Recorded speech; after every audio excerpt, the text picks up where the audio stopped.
Independent grind, powered by Tech Nine. All right, so taking things back, we're with Young L, who you may know. He's from the West Coast, Bay Area, the Pack, a bunch of different things. But you were one of the first three members of the Pack, which is looked at as a legendary group across the board at this point. But at what point did things start to get real for you guys in the music industry? Honestly, just working with the legend. You know what I mean? I think Todd was a big part of it. Too Short. I'm just working with him. Him just to making his gesture, just to come out to my spot. Where my mom was living at and everything. Right at that point, I was living around like the outskirts of Berkeley and shit. So it was just something that I felt like was cool. You know what I mean? To have somebody like that level at really coming to check for you. You know what I mean? On some music shit. Mm-hmm. Was just dope. You know what I mean? At the time, were you doing more rapping or producing? Nah, I didn't start rapping till the Van song, bro. That was damn near the first song I rapped on. Gotcha. Really? Yeah, no, we know you definitely kind of dabble in both. And as far as your beats go, what I've always thought was cool, I used to listen to like Loud Pockets and Pound and everything back in the day, like even back in high school. And you kind of had like that game influence. Like, where does that all come from? Like, you always kind of fuck with the Blue Ghost and all that shit. Like, where does that influence come from for you? Oh, shit. I just like the way they look. You know what I mean? I was a fan of Japanese anime for years. I was like a nerd. You know what I mean? I played Final Fantasy. I was really like watching anime and Street Fighter. I wanted to be an animator for a long time when I was younger. So, when I was doing clothing like later in my life and just while I was doing music, I just still tapped into those things that I liked. You know what I mean? I never really lost my identity when it came to shit like that. And then I was never really afraid to show that I like video games or like nerd shit or whatever.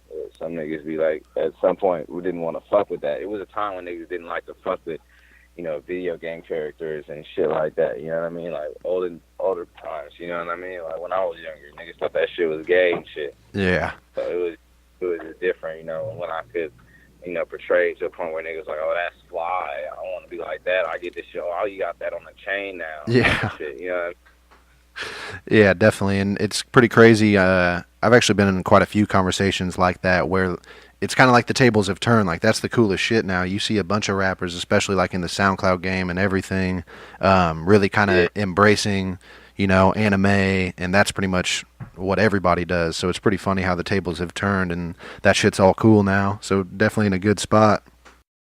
Yeah, man. It's a lot of work that goes into this shit, and that's what people don't realize.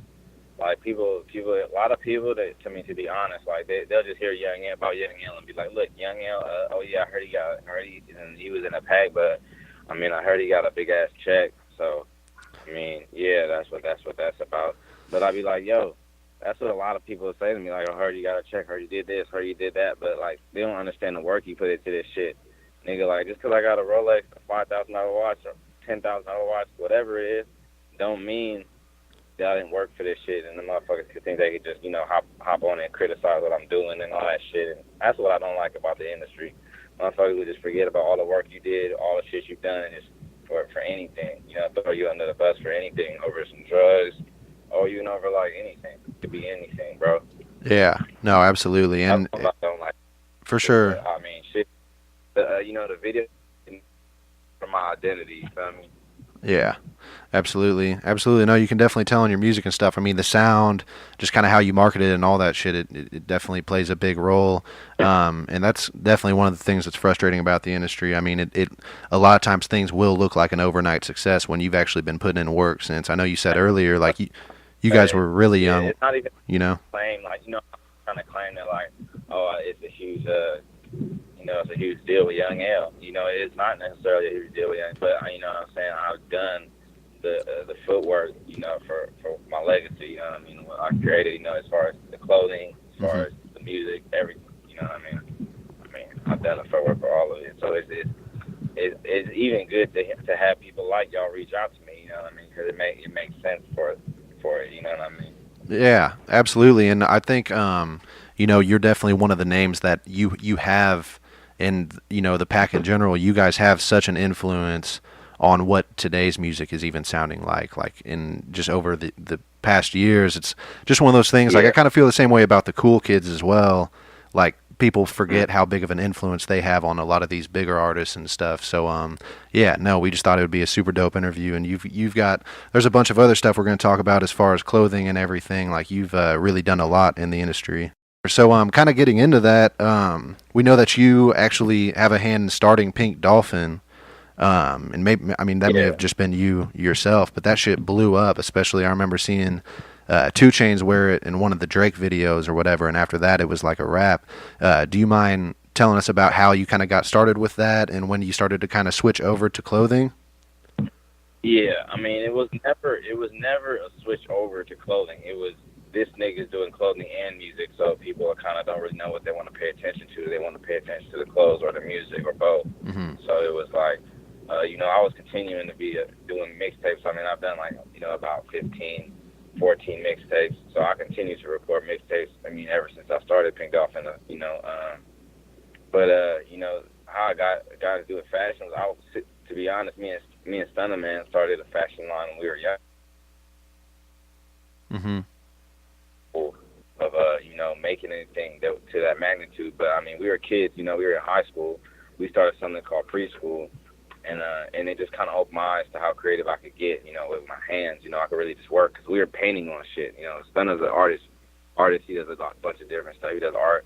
But back in the day, when we were kids, we were drawing on T-shirts and drawing on pants. Like we would sell these clothes.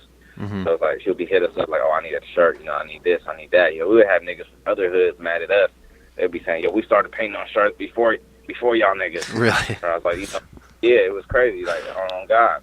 So it was just like we had done that, and I just, at that point, really, when Pink Dolphin was starting to come into play was really because I was just mad at everything. I wasn't mad, I'm not a hating ass nigga, but I'm gonna keep it lit. If I don't like some shit that's out, I'm not gonna be wearing it. You know what I mean? So I didn't like a lot of clothes that was out. I would cut a point where I was going shopping and I would just not find nothing out that I like. You know what I mean? So I was like, I'm just gonna make my own shit and promote it and see what happens. I didn't have no goal really. I didn't have no plan. I didn't have a blueprint. I didn't have a lot of money.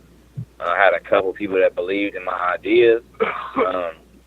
Thanks to Elliot Giffis and there's a couple other people that I did work with in the very beginning that kind of sparked a little bit of ideas and stuff like that. But when it came down to it, the logo with the plus sign and the Japanese writing, that's me. Mm-hmm. And I that's me. I did that. You know what I mean? So that was the first logo that we had, and I did that with Elliot. So me and Elliot were sitting in front of a computer coming up with that design. I told Elliot what I wanted. I already had it in my head, but that's how that design came apart. You know what I mean? So I got that tattooed on my arm. Like that's for life. Like all the shit you see tatted, some of that stuff that I have tattooed is the logos that we've been using for years. You know what I mean? So that's just to all people that don't know that. So yeah, that's how it came about. I really didn't like a lot of brands. It just wasn't my fancy. So it just came to the point I was like, yo, I'm just gonna start this shit and just see how it does. So we had the Japanese logo. We had a screen printer who's Elliot knew or something like that. Actually, what we were doing was we were printing them ourselves at first. So when I was on tour with Tyga and Gym Class Heroes, the Pack was on tour with everybody, and we were doing a lot of music. We were younger. I was on tour and I had a bunch of shirts that I had printed and at this print press in San Francisco with Elliot. And basically, from there, I just sold them at the shows, $15 a pop. Look, $15, you get this was when Pink Dolphin was going for the Elo, you know what I mean? $15, you get a shirt, V-neck, cane, ready, you know what I mean?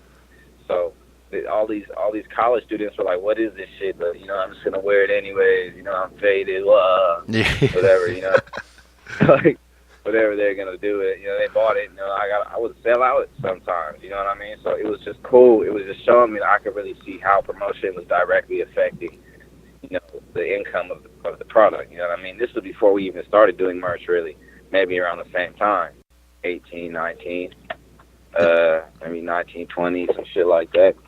But I really started Pink Dolphin on paper. Yeah, on paper it was probably like 08. But when I really started working like in heavy work with Elliot, and when Cena came into the factory with everything, I was really just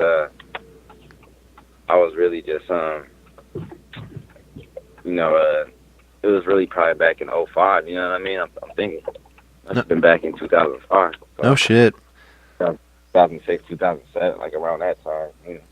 It's crazy that it's been around for that long because, like I said earlier, it was like we'd see rappers start wearing it, and being somebody from Kansas City, that was really our first time. So we thought maybe it had just kind of popped up and really been a overnight deal. But that's pretty dope that it was a concept that you were running with even way back in like 2006. Like that's pretty cool to see that shit come to fruition. And you have shops in LA and stuff, don't you? You said about what? You have like shops, like actual stores and stuff, don't you, for Pink Dolphin?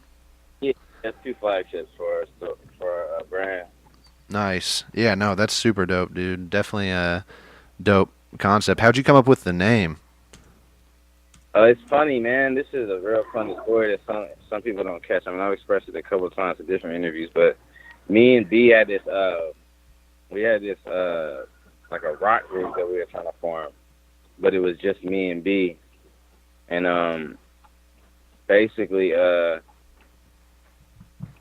like, yo, let's name this rock. Let's give it some crazy name. You know what I mean? Let's give it some crazy name for this rock band. So I was just like, all right. I was thinking about it, and I was like, yo, let's name it Pink Dolphin. I had this idea. I came up with the name. I was like, yo, B, let's name this rock band Pink Dolphin. And he was like, for sure. So we did like 2 songs. But then the rock band just never went nowhere. Like we just never did nothing with it. We didn't continue making music under that name. So I was like, yo, I'm just gonna use this name for a clothing line. And that's how I did it. Oh shit! Who was like one of the first big people to wear a shirt of Pink Dolphin? I guess like was there any big rapper that was the first person to fuck with it? Out of my group, it would have to be probably, I guess you would just say Tiger. So we understand that you have, on top of the last couple of projects that you've released, you have another one coming out. Do you mind telling us a little bit about what that's going to entail and what you're looking to get out of that one? Yeah, I mean, the thing about it is it's a self-titled project. It's it's self-titled, so it's just one of those things. You can't just put out a self-titled project and have it be like shit. You know what I mean? Like, or have it be like anything less than catastrophic, you know what I mean? So, what I did was, just kind of like, I have a lot of songs on that project that I recorded recently, but I also have a lot of songs on that project that I recorded like a matter of years ago. Really? So like, some of it is like, the reason why I put some of the older songs on there is because like, when I was signed to indie pop and when I was signed to indie pop, I had like a bunch of records I was working on for my album, and never ended up putting out an album with indie pop. So I still, even to this day, like I still have more records that I could release, So shit, man, it wasn't nothing just to scoop up those records, and these are records that they've been favorites of mine for years. Like I have one record on there called "Still the Same." It's a Drive. It's a sample from the movie Drive. Oh no shit! Soundtrack. Yeah, the Kavinsky song. Song. So yeah, dude, that movie's got a killer ass soundtrack. I feel like even the whole, I don't know, feel for that movie, like everything from the art and everything, also could kind of play into your style, like those, the bright colors and everything. Yeah, like I was supposed to do a mixtape with just that theme, but I only did 2 songs. Just one of them's called Insomnia, and one of them's called Still the Same. So I put those on my album, and I had freestyle I had rap to the Insomnia instrumental that was on one of my instrumental mixtapes. So some people will listen to it and they'd be like, "Oh, I heard this beat before," Uh-huh. So it's just like it's like more like it's very like it doesn't have really a mixtape feel to it like some of my other mixtapes. It's more of an album feel, you know what I mean? Yeah, definitely. And that's dope that you get to, kind of bring back something from the past as well as mixing it with the new, because I'm sure, some people are going to love to hear that and be able to kind of see the progression, how you've changed. And and things like that. So have you just been like itching to, I mean, doing a whole mixtape or a whole project for somebody and then never having it released? Like, was that just a pain in the ass for you? No, I mean, it's just about not seeing. When you have so many people working, you know, for a record company, you know, you got certain people that they like songs and they don't like these songs for this reason, or they don't like this song for that reason. And like me personally, like I didn't really like being on a label that had to look at my songs before I put them out. Like they were trying to make me pop. You feel me? Yeah. They were trying to turn me into a pop artist, so I didn't really want to do that. So it just happened the way it happened. You know what I mean? Definitely. But I didn't really think about it as a pain in the ass. I mean, I love working, so I'm always working on something regardless.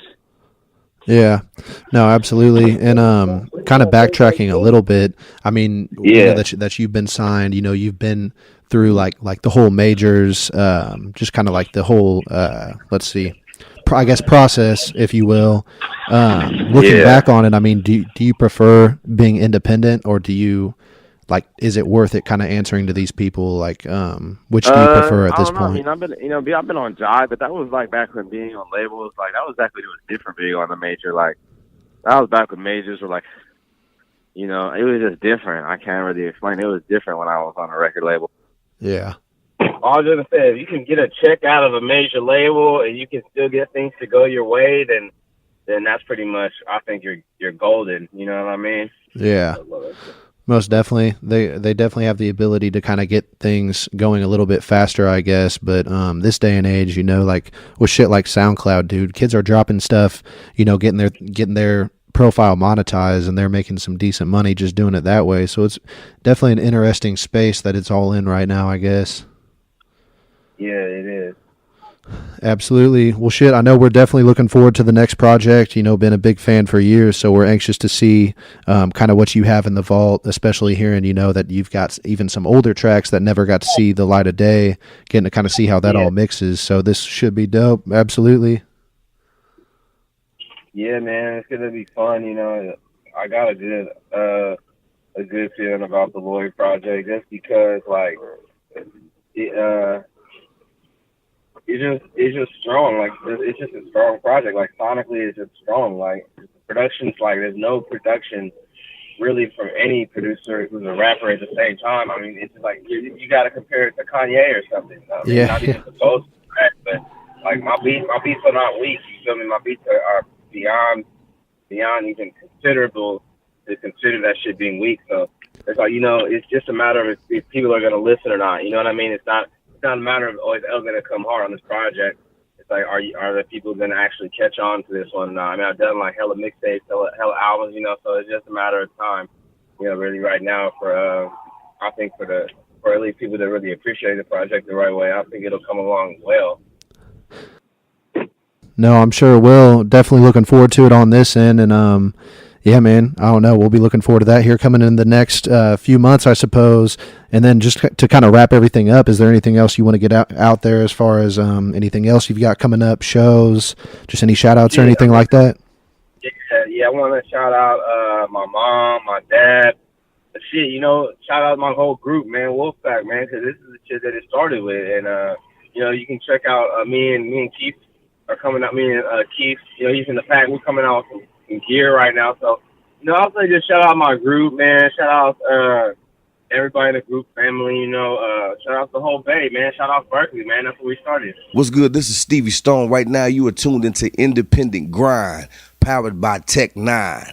Him and Haim. This is the genius, Chris Calico. Cali, baby. Letting you know you're tuned into Tech 9's Independent Grind on Dash Radio.